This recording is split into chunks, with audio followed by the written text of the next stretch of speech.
नमस्कार, आदाब, आवाज़ द वॉइस में आप सभी का स्वागत है।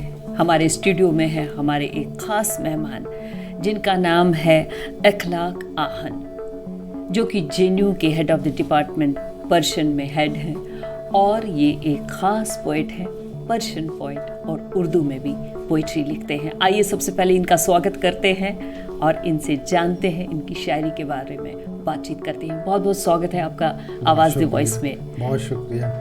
तो अखलाक साहब, आपसे पहले ये जानेंगे, जो पर्शियन जो लैंग्वेज है ये इंडिया में कब आई और क्या शायरी में क्या क्या आया इस ज़रिए? देखिए, फ़ारसी आमतौर से लोग ये कहते हैं कि फ़ारसी हिंदुस्तान में आई जी। मैं कहता हूँ कि ये बुनियादी तौर पे हिंदुस्तान की ही ज़बान है या हिंदुस्तानी तहज़ीब की ज़बान है। क्यों कहते हैं? उसकी वजह है क्योंकि जब हम हिंदुस्तान का नाम लेते हैं तो बुनियादी तौर पे हिंदुस्तान जो मॉडर्न कॉन्सेप्ट है नेशन स्टेट का, उससे बड़ा है। पूरा साउथ एशिया तकरीबन, जिसको हम हिंदुस्तानी तहज़ीब का एरिया कहते हैं जी। जो पॉलिटिकल जोग्राफ़ी होती है वो तब्दील होती रहती है। तो फ़ारसी जिस इलाक़े में रिवाइव हुई उसको खुरासान बुज़ुर्ग कहते हैं, और वो नॉर्थ वेस्टर्न फ्रंटियर और अफ़ग़ानिस्तान का इलाक़ा भी है। और इस लिहाज से फ़ारसी से हमारा ताल्लुक़, और दूसरी जो चीज़ है वो संस्कृत है, और फ़ारसी और संस्कृत दोनों सिस्टर लैंग्वेजेस हैं, बहनें हैं। तो दोनों की हिस्टोरिकली हम जाएंगे तो वो एक ज़बानें हैं, आपस में दो हिस्सों में बटी हैं। तो इस लिहाज से ये कहना कि फ़ारसी, हाँ ये ज़रूर है कि जब तुर्कों की हुकूमत शुरू हुई है या उनसे थोड़ा पहले, अल-बिरूनी वग़ैरह जब आए हैं 11वीं सदी में, तो फ़ारसी का रवाज, जो मॉडर्न फ़ारसी है वो उसका रवाज बढ़ा है। वो उन इलाक़ों में भी ऐसे ही हुआ जी। तो इसलिए फ़ारसी का हमारा रिश्ता शुरू से ही रहा है। और जो बिल्कुल अर्लीस्ट पोएट्स हैं उनमें भी कुछ शायर इसी सब कॉन्टिनेंट के हैं। मिसाल के तौर पे एक है मसूद साद सलमान, वो इसी जालंधर के इलाके में रहते थे और 11वीं सदी 10वीं 11वीं सदी के शायर हैं।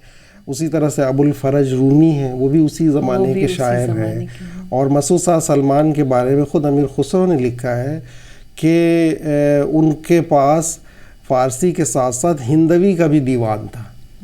तो ये अगरचे वो मिला नहीं है, लेकिन अमीर खुसरो जब उस एक स्टेटमेंट दे रहे हैं जो उनके करीब ज़माने के हैं, तो ये एक बड़ा इंटरेस्टिंग पहलू है। दूसरी जो चीज़ है फ़ारसी की, वो ये है कि जितने भी मॉडर्न इंडियन लैंग्वेजेस हैं, चाहे वो हिंदी है, उर्दू है, बांग्ला है, गुजराती है, पंजाबी है, मराठी है, गुजरी है, जो पिछले 500-600 सालों में एक तरह से बोलियों से निकल के ज़बान की हैसियत से अब हो गई हैं, उनका एक लिटरेचर और अदब है, उन सब को जो बुनियाद मिली वो एक तरह से संस्कृत, अपभ्रंश और फ़ारसी। तो फ़ारसी का हमारी तमाम इन भाषाओं और ज़बानों के साथ बड़ा गहरा रिश्ता है। अपनी ही ज़बान जी जी, अपनी ही एक ज़बान है। अच्छा, हिंदुस्तान में ऐसे हिंदू हुए होंगे लोग जिन्होंने फ़ारसी में शायरी की? ज़ाहिर है, चूँकि ये इस इलाके की ज़बान थी और एक तरह से ये ऐसी ज़बान थी जो हैसियत आज अंग्रेज़ी ज़बान की है कि एक इंटरनेशनल लिंग्वा फ्रैंका है, कि पूरी दुनिया के लोगों को आम तौर से एक बड़ी आबादी उसको बोलती है। उसी तरह से किसी ज़माने में फ़ारसी थी कि इंडियन सब कॉन्टिनेंट से लेके और यूरोप तक, ख़ास तौर से ईस्टर्न यूरोप तक, और उधर चीन से लेके और ईरान और अरब तक, ईस्टर्न अरबिया तक, इसकी जो लिंक भाषा एक जो थी, और ये 19वीं सदी तक रही है। तो ये जी और जी, तो हम सब अपने घरों में देखते हैं जी, तो सब लोग फ़ारसी जानते थे। अच्छा, और उसमें किसी मसलन किसी एक ग्रुप या ऐसा नहीं था, तो تو ہمارے یہاں بہت سارے ہندو شاعر رہے ہیں. کشمیر میں بڑی تعداد میں لوگ رہے ہیں, یہاں پہ رہے ہیں. اور آپ یہ دیکھیں گے کہ خود گرو نانک جی ہیں یا کبیر ہیں یا اس طرح کے لوگ ہیں, یہ سب فارسی شاعری سے آشنا ہیں. گرو گرنتھ صاحب میں فارسی کے بے شمار اشعار ہیں. جی, جیسے کشمیر کی آپ نے بات کی, کشمیر کے جی بہت سارے اور لوگ ہیں جو باضابطہ فارسی کے شاعر ہیں. انہوں نے ان کا دیوان بھی ہے. اور اسی طرح سے جو ہماری بہت ساری جو پرانی ٹیکسٹ ہیں, چاہے وہ رگ وید ہو, مہا بھارت ہو, رامائن ہو, یا اور بھی دوسرے جو ٹیکسٹ ہیں, ان کا ترجمہ ہوا فارسی میں. اور فارسی وجہ بنی کہ یہ تمام ٹیکسٹ جو ہے دنیا بھر میں جانے گئے. تو یہ ایک بڑا گہرا رشتہ رہا ہے. آپ دیکھیں کہ مغل پیریڈ میں ایک ہیں منوہر, ایک شاعر ہوئے ہیں جو باضابطہ اکبر کے زمانے کے بڑے شاعر ہیں. اسی طرح سے چندربھان برہمن ہیں, شاہ جہاں کے دربار سے جڑے ہوئے ہیں, اور صاحب دیوان شاعر, اور بڑے شاعروں میں ان کی گنتی ہوتی ہے. اور اسی طرح سے سینکڑوں کی تعداد میں, ہزاروں کی تعداد میں شاعر ہیں. بلکہ آپ دیکھیں کہ 1924 تک یہاں پہ چنئی کے پاس ایک چھوٹی سی ریاست تھی, وہاں پہ باضابطہ فارسی کا مشاعرہ ہوتا تھا. تو اس میں سارے لوگ شامل ہوتے تھے, اور اس میں کوئی کسی دھرم, سب کی زبان رہی ہے. اسی لیے ابھی تک ہو رہا ہے, ابھی تک ہے, اور یہ روایت ابھی تک قائم ہے, جاری ہے. جی جی. اب ہم جانیں گے کہ جیسے کہ اس ٹائم انگریزوں کے ٹائم پہ, اس ٹائم یہ فارسی لینگویج چل رہی تھی, انگریز یہاں انڈیا آئے, تو کیا انہوں نے بھی یہ بھاشا سیکھی اور اس میں بھی کچھ شاعری کی؟ جی, انگریزوں سے اور فارسی کا ایک بڑا عجیب و غریب رشتہ رہا, کیونکہ انگریزوں کا جو آنا ہوا اس کا ایک مقصد بزنس تھا اور امپیریلزم تھا, پولیٹیکل کولونائزیشن تھا. تو کولونائزیشن وہ صرف پولیٹیکل نہیں تھا, اس کولونائزیشن کا ایک حصہ جو تھا وہ کلچرل اور سویلائزیشنل بھی تھا.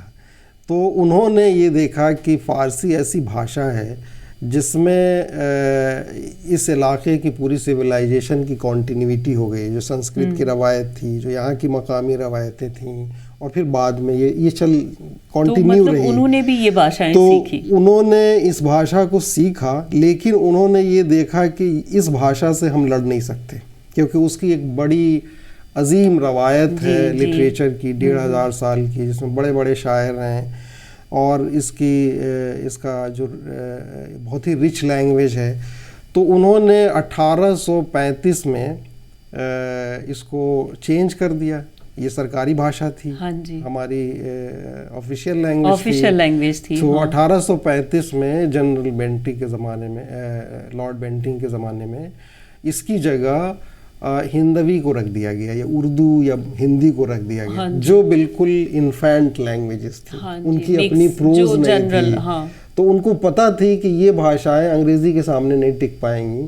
تو انہوں نے پھر پوسٹ 1857 انگریزی وہ کر دیا, لیکن انہوں نے اس میں سے ایک بڑی تعداد تھی جنہوں نے سیکھی. ایک ہمارے بڑے ریسرچر رہے ہیں ڈاکٹر سکسینہ, تو انہوں نے اس پہ ایک پوری کتاب لکھی ہے کہ جو انگریز اور اینگلو انڈینز تھے جنہوں نے فارسی بھاشا سیکھی اور اس پہ کام کیا. اس میں خود جیسے ولیم جونز ہیں جن کا بڑا کام لنگوسٹکس میں, تو انہوں نے فارسی بھاشا سیکھی. بلکہ ان کے بہت سارے آئیڈیاز جو ہیں وہ فارسی کے ایک ودوان تھے جو میر کے بھی ریلیٹیو بھی تھے, ان کے استاد بھی تھے, خان آرزو, ان کی کتاب مثمر سے لیا ہے.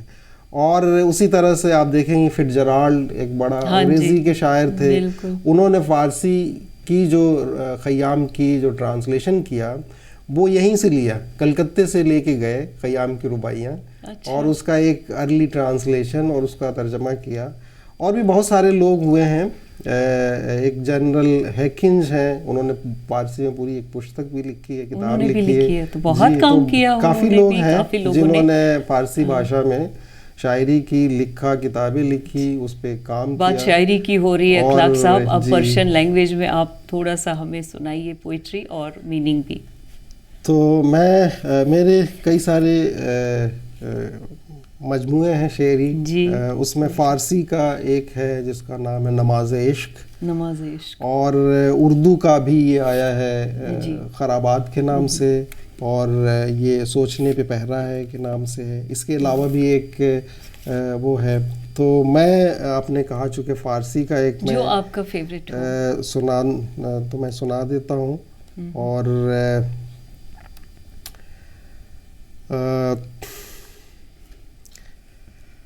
ہر دو دستش باش شد دیدم کے دارد جفت ہیچ، شد عبادت ہائے ماں افسوس تنہا مفت ہیچ.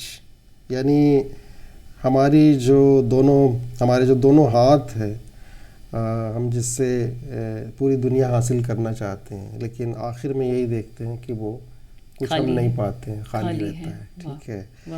اور جو ہماری عبادات ہیں، اگر اس میں خلوص نہیں ہے، اس میں اگر سمجھ نہیں ہے، جس کو کہتے ہیں عرفان نہیں ہے، تو وہ بھی سب خالی اور بیکار ہے، ویرتھ ہے.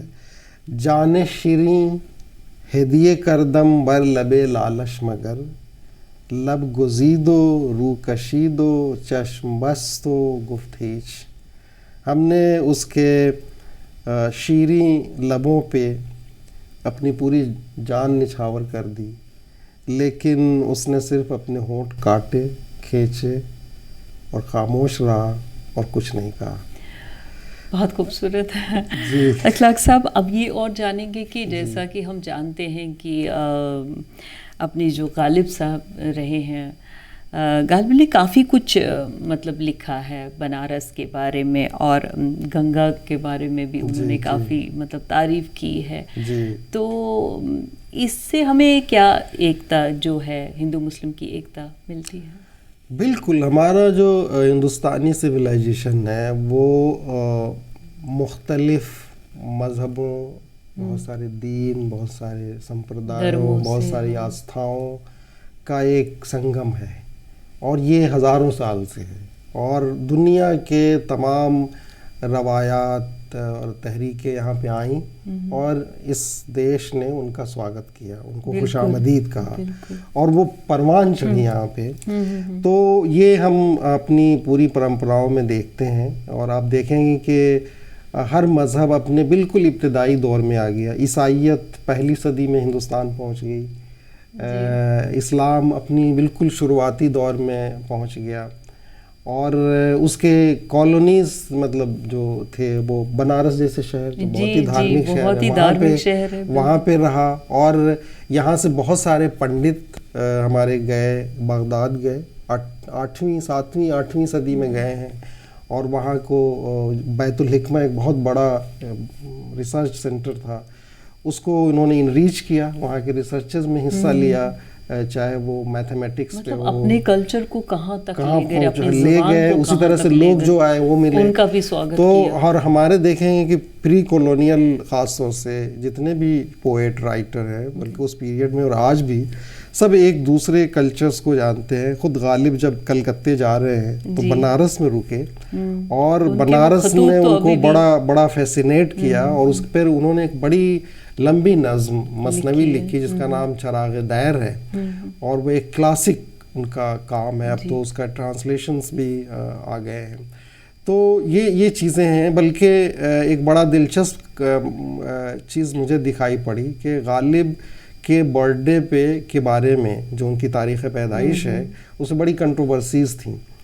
تو ایک نظم ایک صاحب کو ملی جو بڑے ریسرچر تھے، مولانا عرشی، اور وہ نظم جو تھی وہ غالب کی اپنی ہوراسکوپ تھی. تو ظاہر ہے ہوراسکوپ میں ہم ایگزیکٹ ڈیٹ لکھتے ہیں، اس کو بیان کرتے ہیں کب پیدا، ٹائمنگ بھی، اس سے غالب کی تاریخ پیدائش پتہ چلی اس نظم سے. تو اس سے یہ بھی پتہ چلتا ہے کہ غالب جو ہے اس روایت سے سنسکرت اور جوتش کو بھی بہت جانتے تھے اس کو. اور اسی طرح سے آپ دیکھیں کہ اکبر کے زمانے میں فیضی نے، ملا بدایونی نے، ऋग वेद को, महाभारत को, रामायण को तर्जमा किया, दारा शुकोह ने उपनिषद का ट्रांसलेशन किया। और उसी तरह से मुझे तो एक किताब और मिली, खुद जहांगीर जैसा बादशाह, उसने 19 साल की उम्र में एक पूरे संस्कृत टेक्स्ट को ट्रांसलेट किया है। तो इस तरह के हमें बेशुमार, अमीर खुसरो कहते हैं कि हमें हिंदुस्तानी मौसीकी, यहाँ की ज़बान और संस्कृत की इत्तला है। उन्होंने देशभक्ति के बारे में बहुत लिखा है। अमीर खुसरो की तो बिल्कुल यहाँ की मिट्टी में रचे बसे हैं उनकी पूरी शायरी। और एक उनकी मसनवी ऐसी है जैसी न उनसे पहले किसी ने लिखी। देशभक्ति के बारे में क्या लिखा गया? वो लिखा उन्होंने, उसका नाम था नो सिपहर। नो कहते हैं नौ को, नौ को। और सिपहर यानी आसमान। हाँ, तो उन्होंने हिंदुस्तान के मुख्तलिफ खूबियों को बयान किया है। और पहले शुरुआत ही वो ये करते हैं कि मैं ये मसनवी इसलिए लिख रहा हूँ और हिंदुस्तान के बारे में इसलिए लिख रहा हूँ कि हिंदुस्तान ऐसा मुल्क है जो जिसकी शबाहत, जिसकी सिमिलरिटी जो है वो जन्नत के साथ है।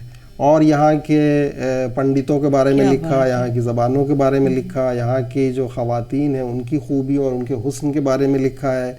उसी तरह से तमाम पहलुओं पे वो नज़्म लिखी गई है उस नो सिपहर में। उसी तरह से यहाँ की बोलियों को मिला के उन्होंने नई भाषा और नई शायरी की बुनियाद डाली, जिसको हम सब जानते हैं। बात हो रही है पर्शियन शायरी की, बात हो रही है, पोइट्री की बात हो रही है, तो कुछ ऐसी महिलाएं उस दौर की कि जिन्होंने पर्शियन में शायरी की है? बहुत सारी महिलाएं हैं। और ख़ास तौर से जो वो तबका जो था, जो पढ़ा लिखा तबका था, उसके बहुत सारी महिलाएं हुई जो शायर थीं। मिसाल के तौर पे हुमायूं की जो बहन है गुलबदन बेगम जी, उनकी शायरी है पर्शियन में, फारसी में है।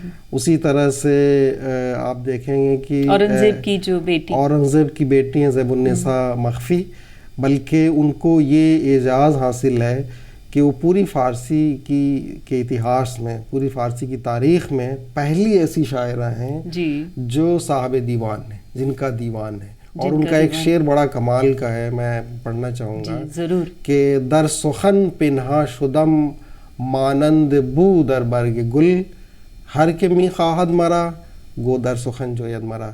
यानी मैं, मेरी शख्सियत, मेरा पूरा वजूद मेरी शायरी में वैसे ही छुपा हुआ है जैसे किसी फूल में उसकी खुशबू छुपी हुई होती है।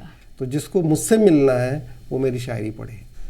तो ये इस तरह की हमारी पूरी रवायात रही। बहुत अच्छा लग रहा आपसे बातचीत करने में, और बहुत बहुत शुक्रिया आपको। चलते चलते एक और नज़्म आपकी पर्शियन में। ये एक गज़ल के एक दो शेर मैं पढ़ना चाहता हूँ। ए दोस्त आमदी बे चमन गो चेगुनेई, ए अंदली बे बाग सुखन गो चेगुनेई। ये मैंने एक फ़ारसी शायर ईरानी जो हिंदुस्तान आए और हिंदुस्तान से बड़ी मोहब्बत करते हैं उनके लिए लिखी थी कि ऐ मेरे दोस्त, तुम इस चमन में आए हो, ये तो बताओ कि क्या हाल है। और तुम खुद अपने जो शायरी की दुनिया के एक बुलबुल हो, उस शायरी के, अपने शायरी के बारे में ज़िक्र करो। हमराह बुलबुलान गज़ल खन बस सहन बाग, नक्काल दाग हाय कुहन गोचे गुनेई। ईरान हिंद खान यारान एक दिलंद, यानी हिंद और हिंदुस्तान और ईरान जो हैं वो एक ही तरह के लोग हैं और वो एक दिल ही है उनके अंदर में हज़ारों साल से। ऐ माया गुरूर वतन गोचे गुनेई। तो ये जो अपने वतन को पे जिसको गुरूर होता है, तो हमें भी है और तुम्हें भी है। और तुम बताओ कि तुम हमारे बारे में क्या सोचते हो। बहुत बहुत शुक्रिया इखलाक साहब यहाँ पर आने का। Thank you so much. नमस्कार।